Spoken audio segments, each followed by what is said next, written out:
What's up, everyone? Welcome back. I'm Tina. It's nice to have you back. So, the last video was about dopamine interiors, dopamine design, and how to do it right. This one is going to be kind of a counterbalance to that. I'm going to hit on moody interiors. So, I think when people hear moody, they think dark, dingy, depressing. But in luxury design, Moody is it's so much more. It's all about drama, depth, and sophistication. And it's something I, as a designer, resonate with. And I think is core to my look and feel of the type of work I want to keep doing and putting out. So I'm Tina Montemayor. I am the founder and principal interior designer of Tina Montemayor Design, based here in Oakland, California. I specialize in creating bespoke interiors for tastemakers and change makers alike. So today I will share how I define moody interiors, why I love them, the mistakes to avoid, and how I make them timeless and livable for clients. The first thing is I'm going to hit on is defining what moody means. So it's not just dark paint. It's an entire atmosphere. And you get this, it's achieved by rich colors, layered textures, luxurious materials, shadow play, and intentional lighting. So think of a library wrapped in deep green paneling, but softened with brass sconces and a velvet armchair. That's atmosphere. It's not just color. Um, it can be one contrasting space within a bright home, or you can go at it and it can be an entirely moody house. So, to skeptics, if moody feels depressing, I think that's personal bias. Um, Layered lighting, warm materials, cheerful textiles, and showing examples that prove moody can feel alive and elevated. So, think less prison like and more into cozy den territory. Moody interiors aren't about darkness, they are about depth and contrast. So now I'm going to go into I'm why I love moody interiors. I am naturally drawn to the drama and sophistication. There's something alluring, mysterious, sensual, and sexy about them. I think moody interiors, they feel cinematic, elegant, and when done right, they are intentional. They are timeless and not a fleeting trend when you're doing it right. For me, it's like a perfectly tailored black dress. It's classic, it's dramatic, and it's forever chic. Common pitfalls and common mistakes people make when trying to create a moody interior. Biggest one is minimal light, flat, one note, dark paint with no texture and no contrast injected into it. Why pitfalls are thinking that moody equals paint everything dark. Without layering textiles, lighting, or accents, it just feels heavy instead of inviting. There's no reflection, there's no dimension. I've seen small powder rooms painted jet black with no texture or light. They feel like caves. And you compare that to like a navy powder room with a marble sink, warm brass faucet, and a candle flickering. That's moody and it's luxurious.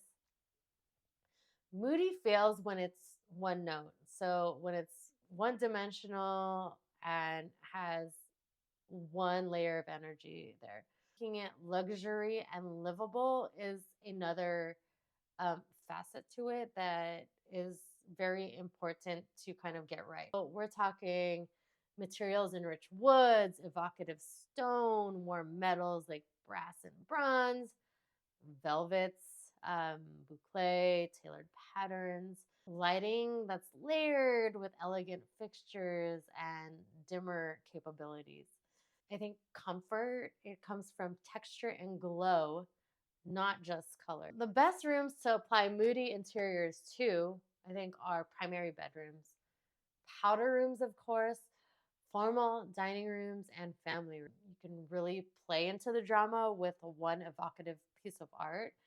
Really helps like drive that moody feel home. In a dining room, that might mean a dark wood table, moody wall color, one oversized piece of art with rich reds or golds. This feels dramatic, but still inviting for dinner parties. I think moody interiors can get tricky and kind of overwhelm in places like small kitchens or narrow hallways. So, luxury moody interiors feel like a glass of red wine, rich, layered, and comforting. This next point, I'm going to hit on my process for clients. So, again, this is similar to dopamine design and other, like if someone approaches me and they say they want to do something moody, I start with what they already love. So, this can be a piece of art, sculpture, furniture that makes them feel something that is evocative and that they react to. And then I build the palette and materials around that. So this could mean pulling tones, patterns, or just inspiration from something that they already own. You could also take inventory about what is happening in adjacent rooms and the overall tonality and story of the whole home. So it feels like it belongs, even with the energy contrast. So there's a way to make it feel intentional and like it's part of the bigger story, and that there's still a common thread throughout the spaces. So it doesn't feel disjointed and like it was designed at an entirely different time. You really want it to blend, but also stand apart from the rest of the home in order for it to be a successful moody design. To ensure authenticity, I weave in their taste so it doesn't feel like a trend that's been just like copied and pasted on. The goal is having a classic foundation layered with moody details. So it becomes timeless and it's not fleeting and something you'll get tired of because it's inherently serious and evocative, even a bit masculine. I think it's a good place to play with fun, unexpected details. That tension is interesting to me. For example, if a client has a vintage leather armchair that they adore, if they inherited or they had since their college years, I might build the entire palette around that piece, pairing it with moody walls, layered rugs, and a sculptural lamp. Suddenly, the room feels deeply personal and intentional, not just on trend. I always anchor moody design in something personal, so a piece that already holds meaning. Moody interiors, again, they aren't depressing.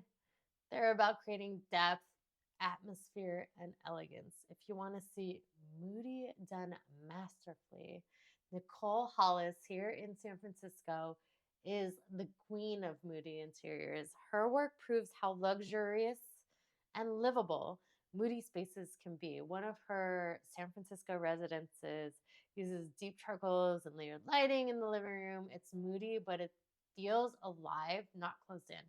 That's the level of refinement moody interiors deserve. Would you live in a moody space or are you team bright and airy? Drop your thoughts in the comments section below and subscribe for more luxury design points of view or POVs. Points of view.